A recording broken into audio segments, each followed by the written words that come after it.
Looks like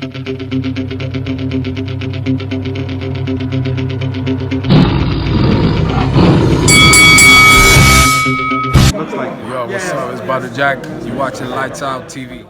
This is Faisal Khan for Lights Out in association with Shamrock Boxing, and this is podcast 19 of the Lights Out Boxing podcast. Got a full house with me today, joined by Mark Byrne, professional boxer Gary Hughes, fellow Lights Out team members Mohim, Uddin and Mohsin, Gulsher. Lads, how's it going? Yeah, all good. How are you? Very well, thank you for asking. First time we've had 5 people on a podcast, so it should be interesting. Before we get started, just wanted to remind the viewers out there, if they haven't, make sure you hit the subscribe button, follow our road to 2,000, and make sure you're following Lights on all social media platforms, Twitter, Facebook, and Instagram. We'll be sharing the links for our social media in the description. And of course, don't forget to follow the guys in the podcast today, especially Gary Hughes. Let's get behind his journey as a professional boxer. Let's keep up to date with Mark as he runs those professional boxers rugged down at the Shamrock Boxing Club, Mohsin, Gulsher, and of course Mohim, Uddin, and Boxing Domination. As we do with every podcast, we usually start off with a quick fire question. Our quick fire question today will be nice and short answers, please, guys, if possible. Would boxing benefit from having a super heavyweight division? No. I'm going to say no. Okay. But that's only because there's the reason the heavyweights are there is just because that is the class that there is no limit, isn't there? So I don't see why they'd make an extra class, because that means there'll be more weight cuts at that weight. If you know what I mean? Do you understand what I mean by that? Yeah, no, I get where you're coming from. So to speak.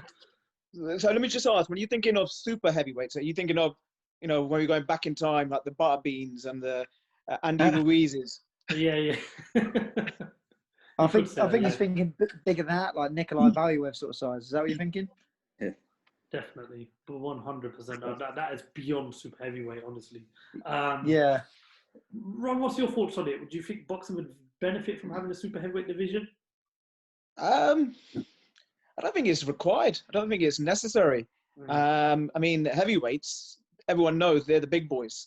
You know, I mean, looking at Andy Ruiz, I mean, who's been the heaviest heavyweight? Can we think of in Nikolai history? Valuev. Yeah, Valuev. And yeah, he was a lump. Would it be as exciting to watch? Because they're, you know, the bigger guys, a lot slower, but powerful nonetheless. Yeah. So I don't know if it's needed by the audience, if it's wanted by the audience. Mohim, where do you stand on a potential super heavyweight division? Are you all for it or are you against it? I'm actually against it. I've seen the post, I think, on Twitter. It was WBC that made it. Yeah. WBC or WBA. It said it's going to be in between 200 to 225 pounds for a heavyweight. But then when you think about it, David Hay was 210 pounds. And he was a very small heavyweight. And that's sort of just like, I don't think it makes sense because, you know, I sort of get, you know, they're trying to get more belts involved, you know, to try and get more sanctioning bodies, but I don't think it's good for boxing, no. Like, right now we've got way too many belts in boxing. We've got, like, probably about 15 world titles per weight division. Like, we got WBA Gold, we got WBA Interim, we got the WBA Regular, and we got There's the a WBA Globe Super. champion as well, I think. Yeah. Yeah. And there's like a franchise champion as well, sort of coming along. I wouldn't want to see it. I've seen. I think there's too many divisions anyway, really. 100%. Way too many divisions, way too many belts, way too many sanctioning bodies.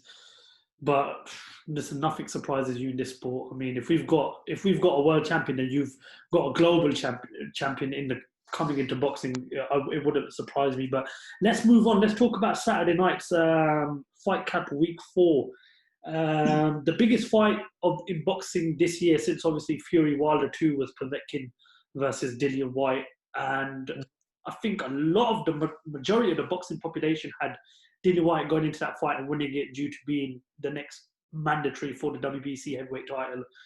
And after putting Povetkin down twice in round 4, everybody was thinking, yep, it's going to be another victory for Dillian Whyte. Next up will be a world heavyweight title, but Alexander Povetkin proved why heavyweight boxing, all it takes is one punch. And he dropped Dillian Whyte and he completely finished him in round 5. A stunning win for Alexander Povetkin. Anyone shocked by that result? No. No, it's always a way, isn't it?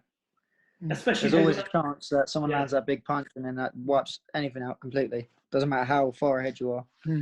Gary, you're in the game right now. You're in the professional game, and obviously you've got a lot of knowledge as well. So I wanted to ask you, how important is it, especially in the position that Dillian Whyte was in round 4, that he had to sort of finish the job as quick as possible, especially against an experienced fighter like Alexander Povetkin?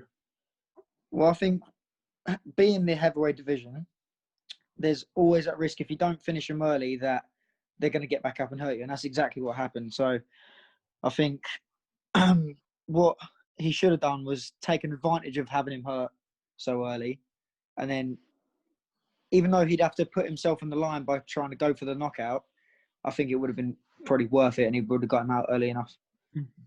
Because if you watch him versus Michael Hunter, he was very, very susceptible to getting knocked out early in that fight. So I think he should have gone even earlier than he did.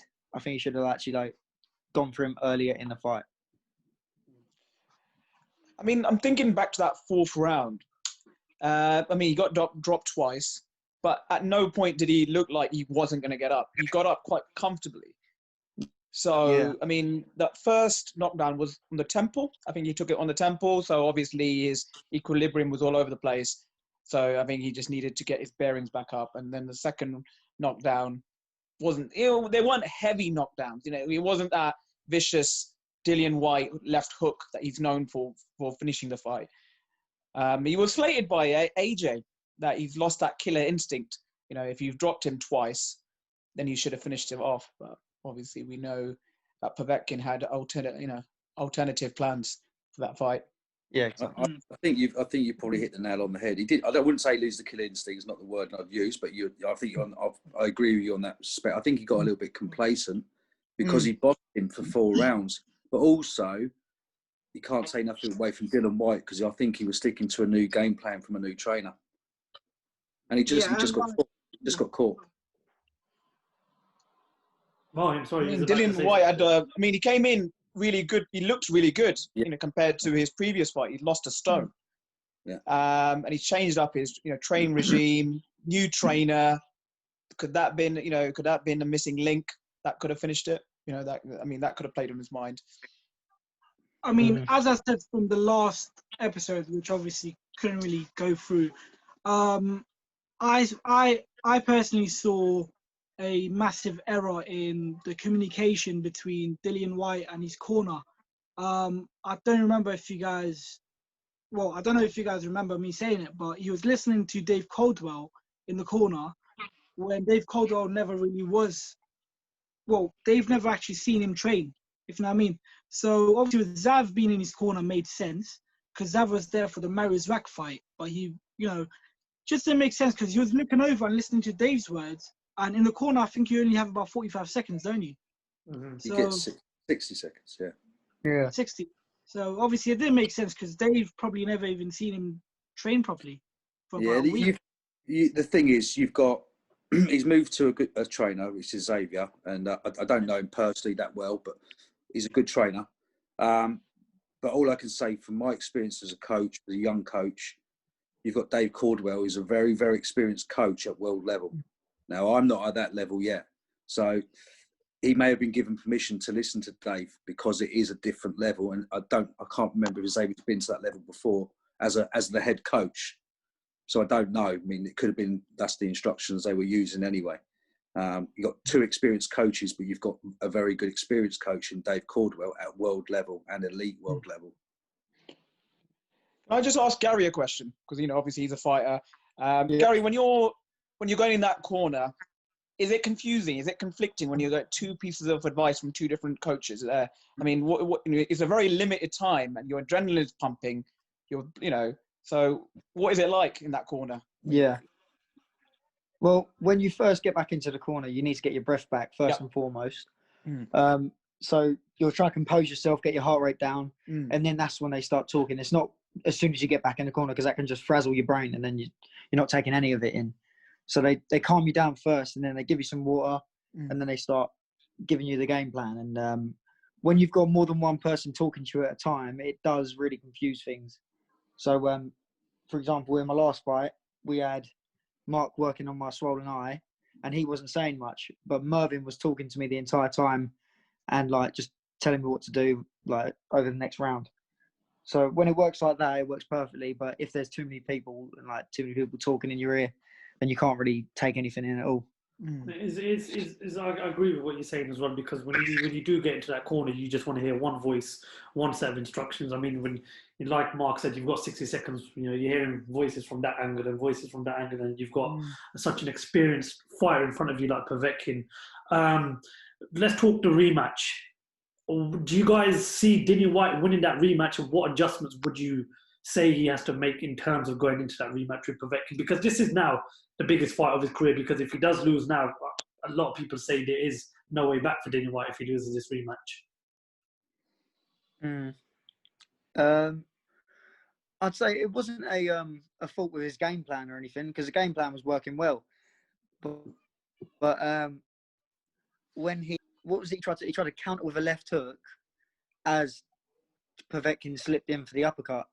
So I think he just needs to rethink on how he reacts to Povetkin's shots, because he's very knowledgeable boxer, because obviously he's a former Olympian and former world champion. So he just needs to work on not trying to counter too quickly and see what he's actually trying to do before throwing the shots back.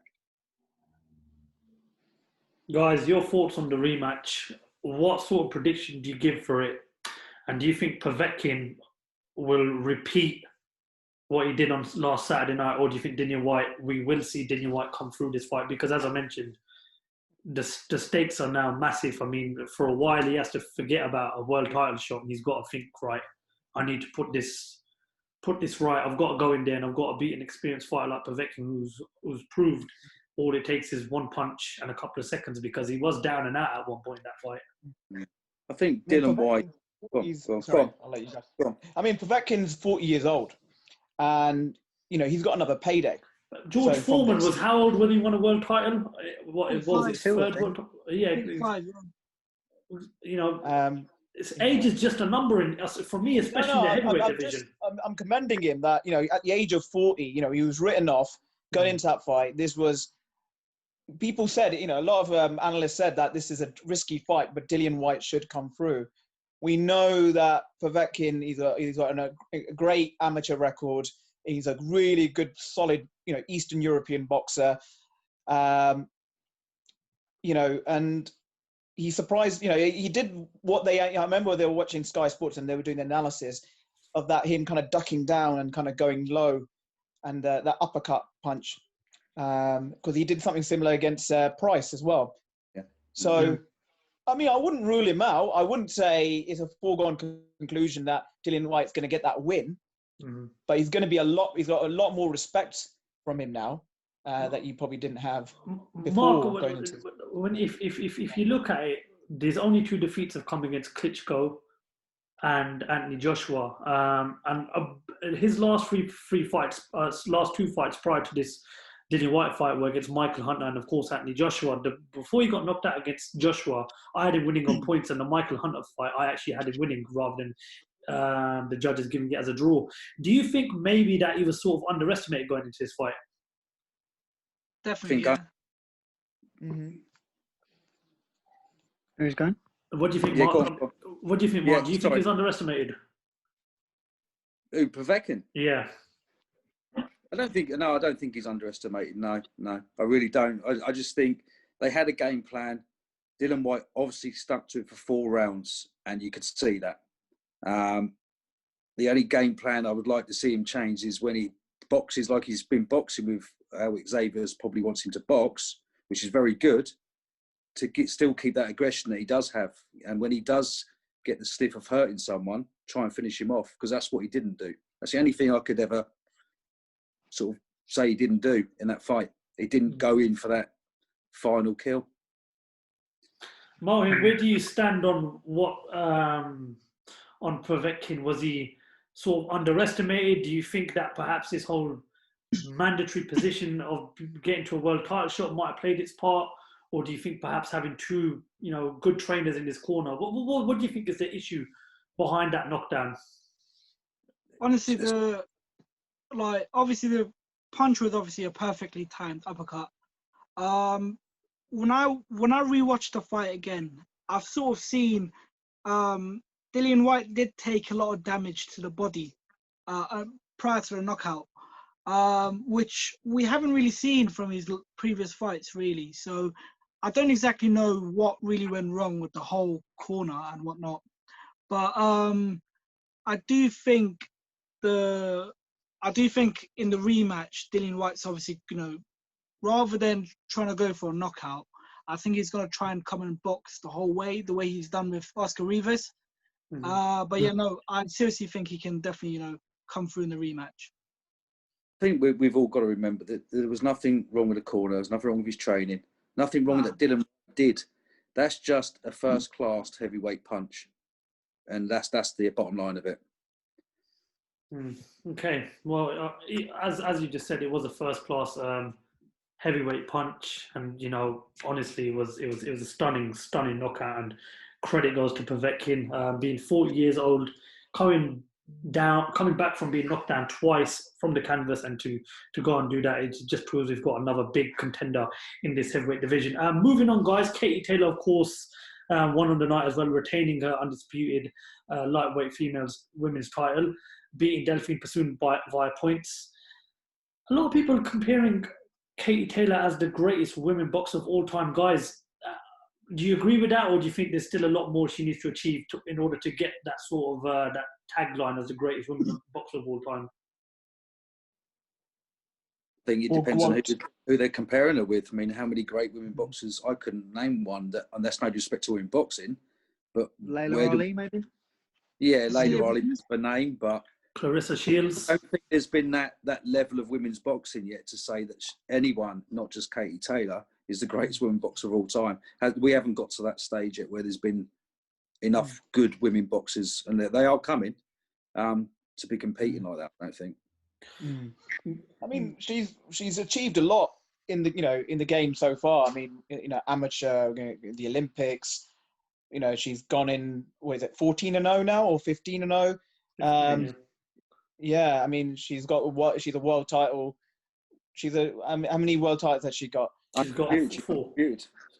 She's undisputed. Yeah. So, I mean, there was question marks over that Persoon fight. Who I had her winning in that the one in New York. But Katie had the stars in her lines for her, and in that second fight, then people had Persoon winning that fight, or a lot more closer than it actually was by the judges. But she's an ambassador for women's boxing. She's doing really well.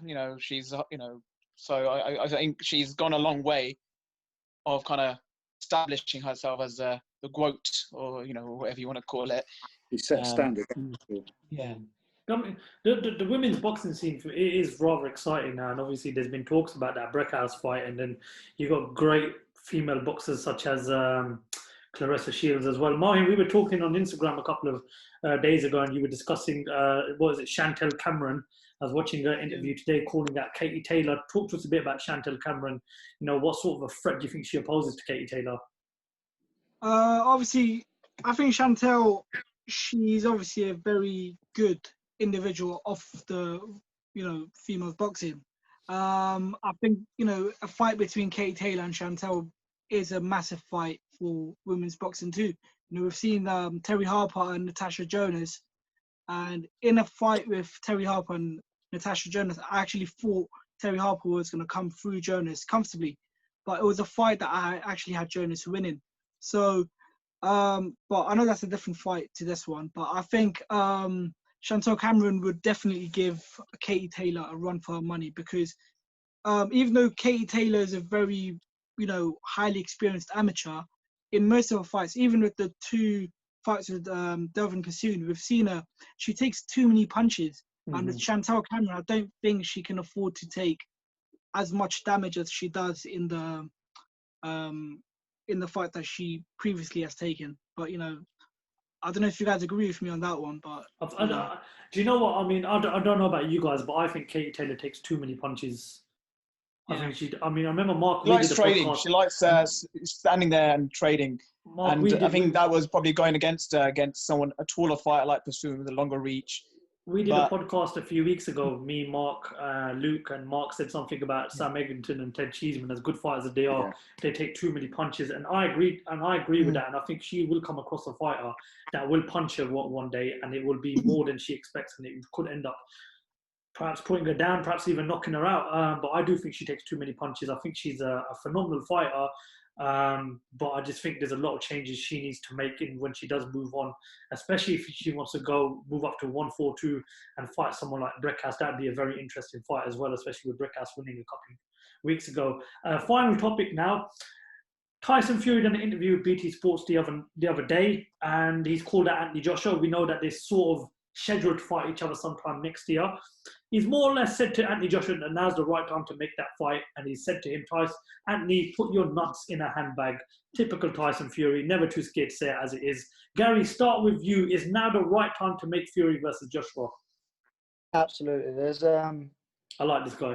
They're both at the pinnacle of the sport. They've got no reason not to make that fight, because an all-British undisputed title, imagine like that in Wembley or something like that. That would be the perfect way to end the year. If they could do it at the end of the year, I think it might be a bit too late now, but it'll probably be summertime next year. I think that'd be probably the soonest that they could build that up for. And especially if the coronavirus is all out of the way by then, they could sell that easily. And I think that'd be probably the biggest fight in British boxing history, to be honest. 100%, yeah. Because Tyson Fury undefeated, Anthony Joshua, he's the blue-eyed boy of British boxing, really. Mm-hmm. But I think in that fight, I see Tyson Fury winning quite comfortably. But I think it'll be a hard fight for both men, really. Gary, Mark, where do you stand on when the right time is in making that fight? Let's say we do move into sort of next summer, we're still having to put on sports spectacles without fans. Would you say we need to wait in terms of getting the fans back into boxing, or do you think now's the sort of right time to make that fight? I don't think it'll affect it, 'cause it's such a big fight. The pay-per-view will be through the sky roof anyway. It'd just be for the fans and the atmosphere that's affected. But as for the fight, if there's still no fans, it's got to go ahead next year, because if it doesn't go ahead next year, and you've got to remember this, providing that they both get through their next fights. Mm-hmm. Oh yeah, true. Yeah. Mm-hmm. You know, so but I think it still goes ahead with or without fans, because it's big enough for pay-per-view. They'll probably charge us double, but who's not going to buy it? Everyone's going to buy it. Yeah, 100%. Yeah, I agree with you both. I mean, right now, for me personally, yeah, of course, you want the fans there, but you don't want to not have that fight, because, as Gary said, you know, the two best fighters in the heavyweight division right now for the Undisputed, they're both British.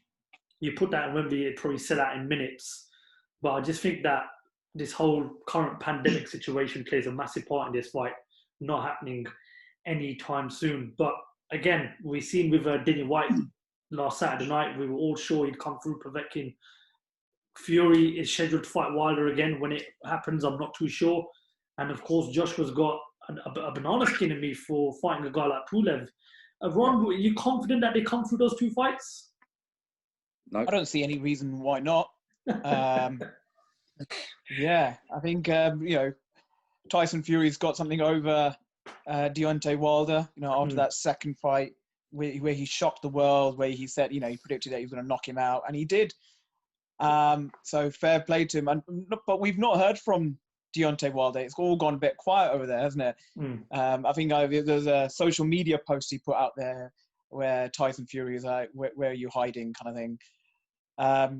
That's going to be interesting, but is that going to be made? Because we've been hearing that he's injured at the moment. He's having an op done on his shoulder. What kind of Deontay Wilder are we going to see when that does fight happen? Is he going to be 100%? With Dillian Whyte losing, it's made Eddie Hearn's job a lot easier now. Mm-hmm. So, it kind of it rules him out of that heavyweight title contention for about a year at least minimum. Then we got AJ. So yeah, Ron, as we were discussing, obviously we talked a bit about that big fight that the world wants to see right now, especially in that heavyweight division. Where's Deontay Wilder right now? Is there an injury? Is it the fact that he knows that Fury's got his number, or do you think it's just a case of he's perhaps thought he's not capable of beating Fury, he'll have a few more fights and then maybe sort of build some sort of a rhythm and then take that third fight?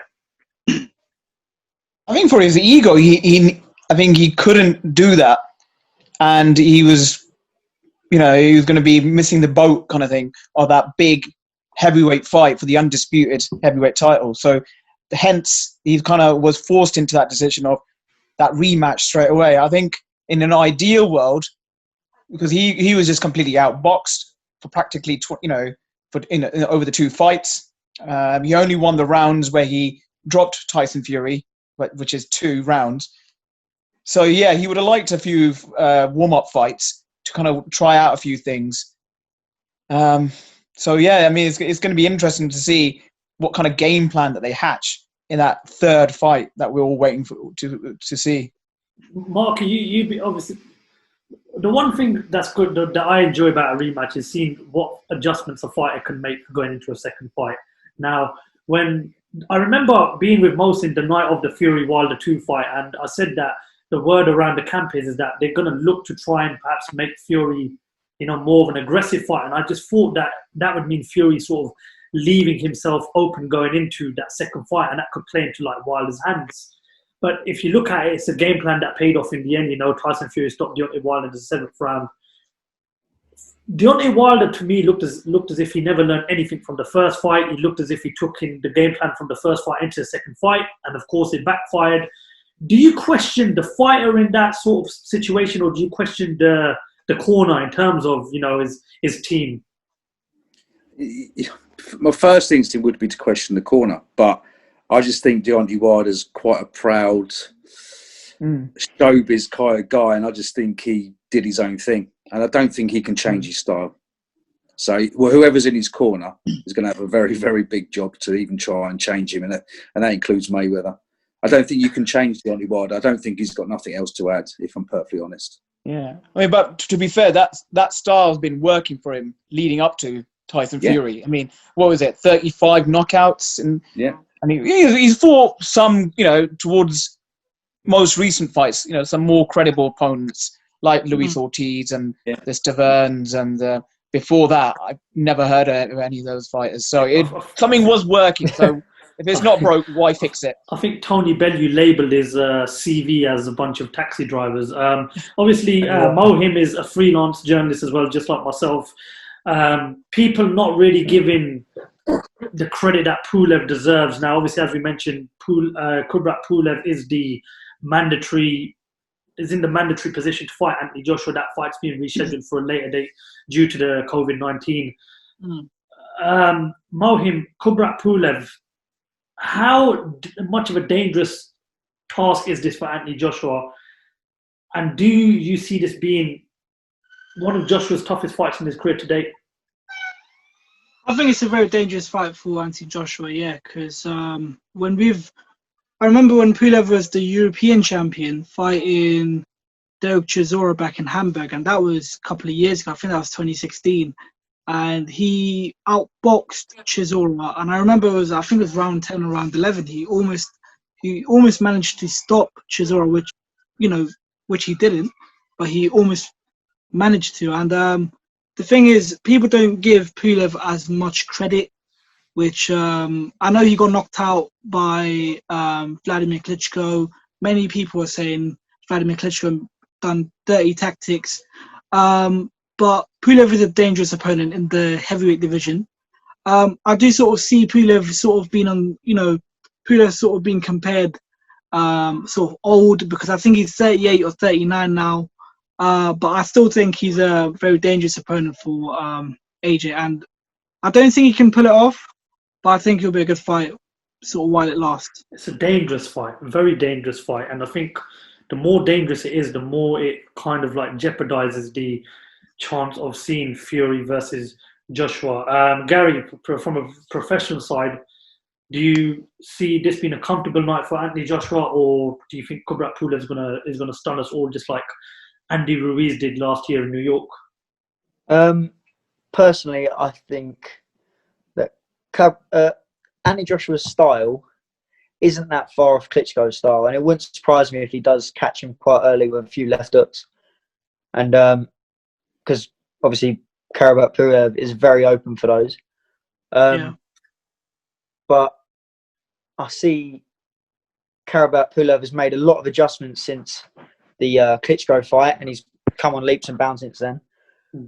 And personally, I think it'll probably take him out within the first 6 rounds, but it'll be a good fight.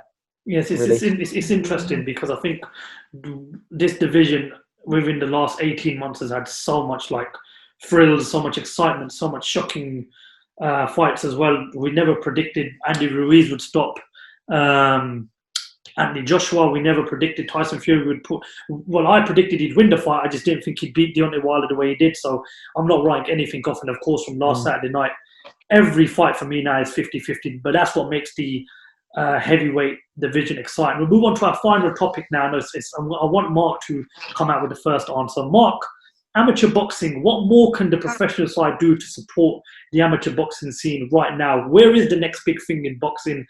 Unfortunately, the Olympics will not be going ahead this year. We'll probably have to wait till next year.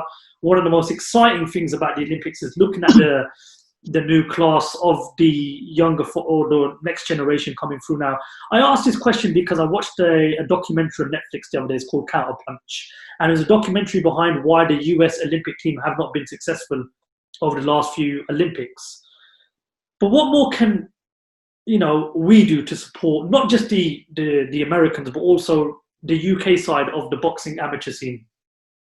Give us a few of their millions. No, joking aside. Joking aside. I remember as a kid, you would see amateur boxing on BBC Two, for example, quite often.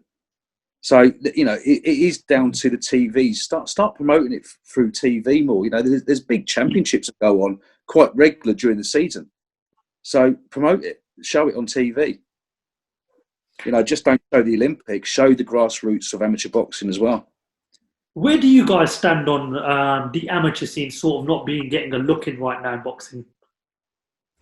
It is what it is, isn't it? I mean, it's health and safety. So it's kids. We're talking about young adults, kids. Do you know, I believe there's a tournament over in America. It's called the Golden Gloves. Yeah. And our tournament over here in the UK, I believe, is the ABA, is sort of similar to the Golden Gloves. That is a massive tournament for any amateur coming up looking. Why is that not sort of being given the accreditation, the coverage that it deserves? Again, I think it's really financial. It's down to money, to be honest with you. That's really what I can't see any other reason why not. That's why I mentioned BBC, because we all licensee payers, so we pay for them to do the right thing in theory. So the right thing for a certain sport is put these competitions on TV. It hasn't got to be on Prime BBC One. You've got BBC Two, and I always remember it as a kid. It used to be on quite a regular. I remember when just after the Olympics, Amir Khan fought Mario Kindelan in a rematch, and Frank Warren actually televised that rematch on ITV because of, obviously Amir Khan, you could tell, was going to go on and have a fascinating career in the professional side of boxing. But it's just a shame that no promoter right now is willing to take that sort of risk in an amateur fighter right now and push him on to the next big thing. Mohim, you again, being a freelance journalist like myself, how much would it mean to one of these amateur pedigrees to sort of get a backing from a Frank Warren or Eddie Hearn right now? And what can the big promoters do to promote amateur boxing right now? I mean, obviously there's so many different ways of promoting these amateur fights. So obviously when you look at Frank Warren, Eddie Hearn, they've got their promotional companies got YouTube channels as well with over 100k subs. So if they don't particularly put it on TV, at least I think putting it on the YouTube channels and sort of putting it live can sort of help. I know, like if you got about 100,000 subscribers, or for example with Matchroom, they got a couple of 100,000 actually. Well, I think 200,000. I don't know. I'm just having a guess.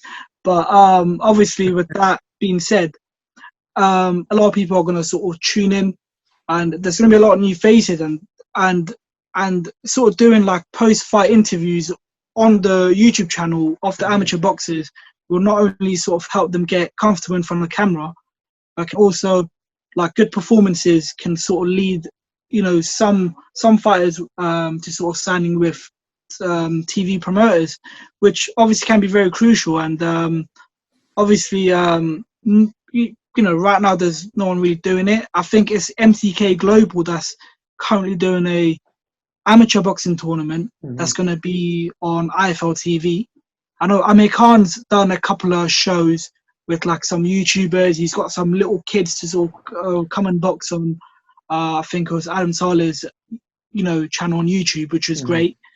But other than that, I think the promoters, you know, if they don't get them on TV, at least try and get them on their YouTube channels, as it's got a massive audience. You know what I mean?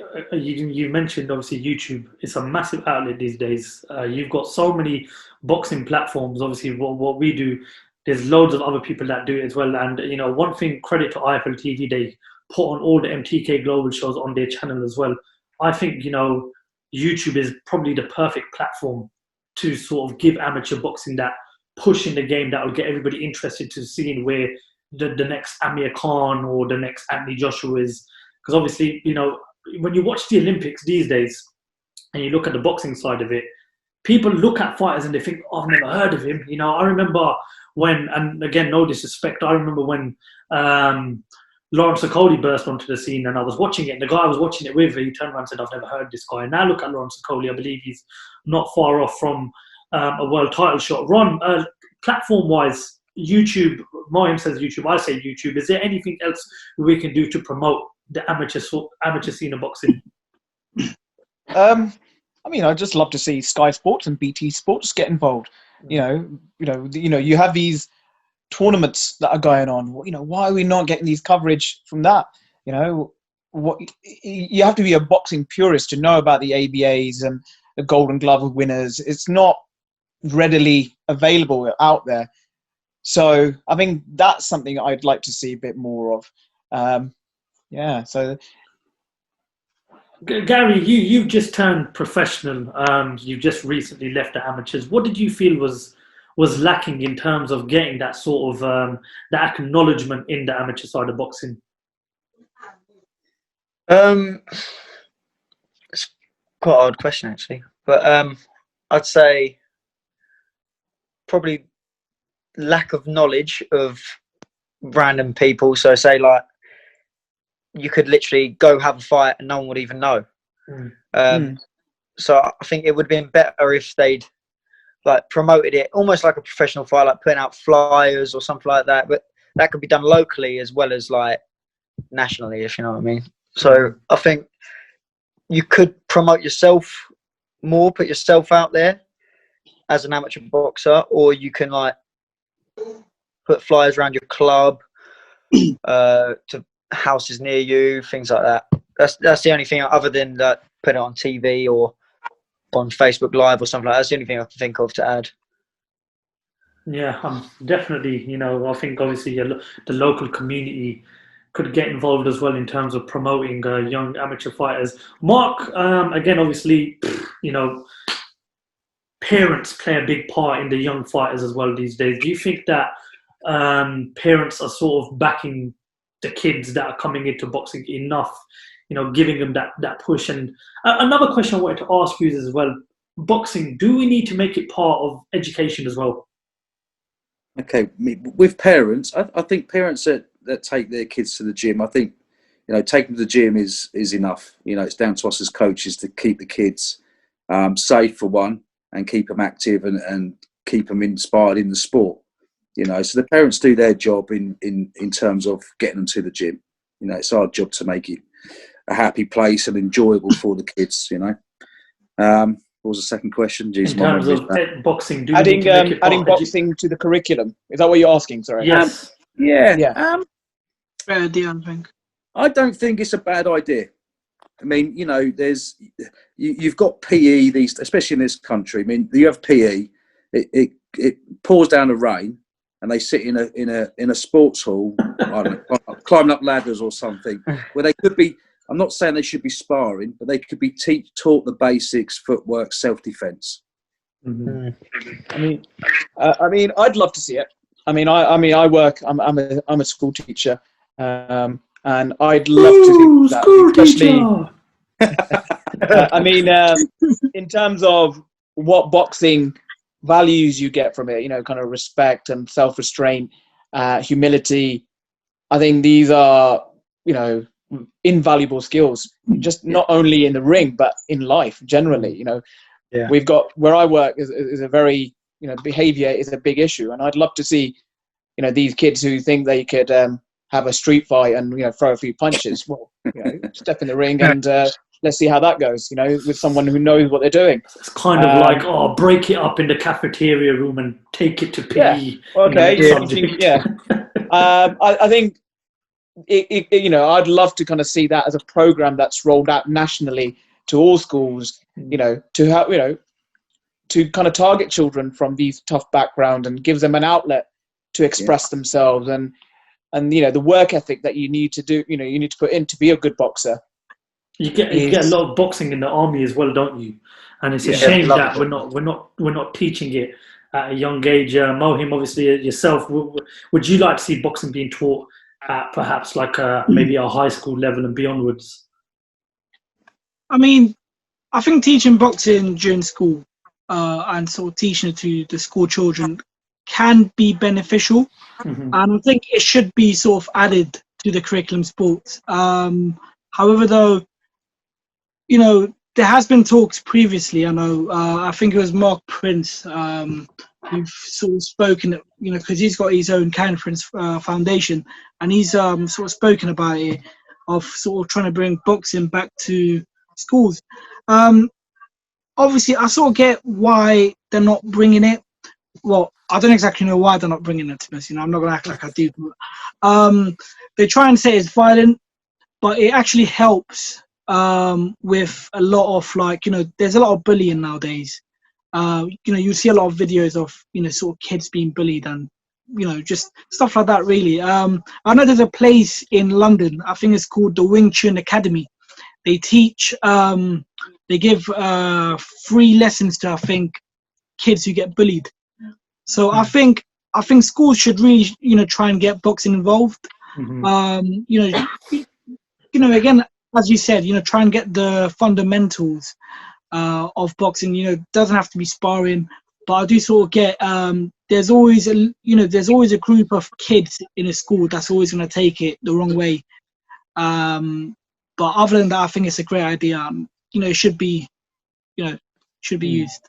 100%, I agree with you. And there's so many like pros to it as well, as you mentioned, bullying. You know, I do think education could benefit from boxing being taught at school. Obviously, not full on, you know, sparring sessions, but as you mentioned, Mark, footwork, self-defense. It is something that hopefully Boris Johnson will approve of, but his actions lately kind of tell us that that might not be happening. That's obviously at the final topic we've got on podcast 19. Guys, before I bring the podcast to the end, is there anything you'd like to add?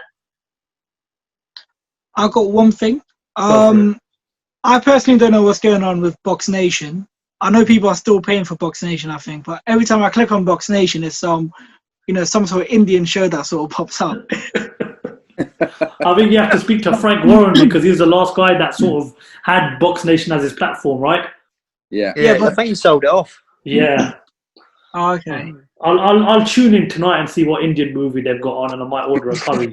But guys, apart from, but no, listen, it's a good point because I think a couple of months ago I sort of scrolled through my channels. I put Box Nation on. There was a fight from the '60s that was on. It's a platform that nobody's using. Maybe, I don't know. We're just talking about amateur boxing on there. I think that can be 100%. Yeah, definitely. Exactly, yeah. That's I what agree. I'm trying to make. No, I agree. It's a platform out there, but obviously, as you know, it doesn't always work with these platforms. If you look at current results of the Zone on how they've taken to Canelo's sort of next opponent in Avni Yildirim, you know, they're threatening to pull out a lot of money by the plug. again, with platforms, it's always a 50-50 thing, and Box Nation's got a lot of history to it. £5 a month in that mood, though. You say £5 a month, pay but because of today's what we're going through right now, £5 may not seem like a lot, but trust me, it is a lot to some people. But again, you look at DAZN, who wanted to bring DAZN to the UK for £5 a month, I think, for the first year. But again, Box Nation, listen, it's a platform out there. It'd be nice to see one of these big promoters jump on it and use it for a full-time basis. All we've got time for, guys, Mohim's mentioned Box Nation. Anything you guys would like to add? Yeah, follow Gary Hughes on Instagram. Gary, give your Instagram, because he's gonna. He's a good young pro, and I think he's got a good career ahead of him. Gary, when's your next fight, fella? When are you fighting next? No idea. We'll see if we can get me out before the end of the year. I'm hoping that I do. Gary's currently lightweight, but if the money's right, I'm pretty sure he'd be willing to step in the ring with Tyson Fury. Mate, heavyweight is always an option. I've got a pizza out there ready for me. No, but 10 million would. 10 million, but 8 million of that would go to Mark. But Mark, that was something we was going to mention. Don't forget to check out the description. We'll share Mark's Instagram, his Twitter, Facebook, all of his social media platforms. Be sure to follow the iconic Shamrock Boxing Gym. Be sure to follow Mark, Mohsin, and Mohim, and of course Mohim's platform as well, Boxing Domination. Guys, thank you very much for your time. A pleasure as always. Gary, good luck for the rest of your career. First of many podcast interviews. We look forward to coming down and speaking to you at the gym sometime. Mark, have a safe trip to Ireland. Bring us back something nice. We'll do. Mohim, some whiskey. Mohim, stay close to your phone for more podcasts. And Ron, get a move on, mate, because we've got a date lined up in a bit. But yeah, guys, thank you very much for your time. Appreciate it as always. That's all we've got time for on podcast 19. Make sure you hit that subscribe button, and we look forward to speaking to you guys in podcast 20. Thank you for listening to Lights Out Boxing Podcast.